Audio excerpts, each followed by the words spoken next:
Hello, my name is Mary Arasa, and I'm going to talk a little bit about some Sandy Hook history articles that I've written for the publication Garden State Legacy. They can be viewed at the web address that's listed on this page. They are all stories that aren't as well known as some other parts of Sandy Hook's history.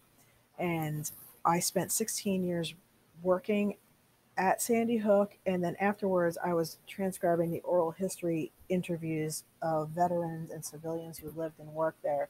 So, a lot of the information that I learned comes from these oral history interviews, which is available on the Gateway National Recreation Area webpage in its entirety. The Sandy Hook Proving Ground was the very first proving ground built by the United States Army, probably the most significant thing at Sandy Hook, and this recalls the history of this before it was relocated to Aberdeen, Maryland. The second article is about the Nike missile systems, where there were nuclear warheads for a number of years all throughout the country in most communities surrounding large cities. So this happened from 1954 to 1974, and there were many oral histories that were completed with these veterans.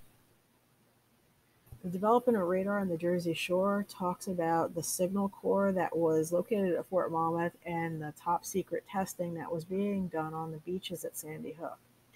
One of the most significant things that came out of there is SCR 270, which was the radar that detected the Japanese approach to Pearl Harbor.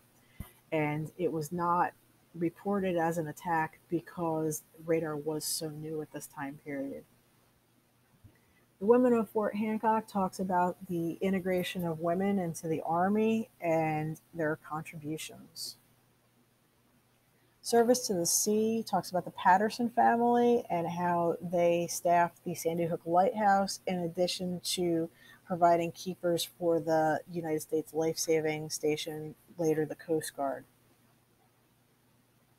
The Civilian Conservation Corps at Fort Hancock talks about the New Deal projects where these young boys were taken out of the city. They were fed, housed, and taught skills, while their pay was for the most part being sent home to their communities to help feed the families that were very poor at the time period. And last and finally is the Triumph and Tragedy, which is the story of the USS Turner sinking off the coast of New Jersey and the evacuation of the injured to the Fort Hancock Post Hospital.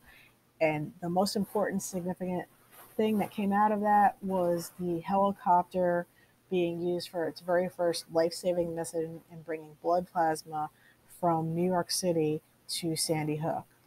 So at the bottom of each page lists the individual web pages where you can get these articles. If you want to know more, you can email me at beaconpointhistoryservices@gmail.com or check out the rest of the things on my YouTube channel. Thank you.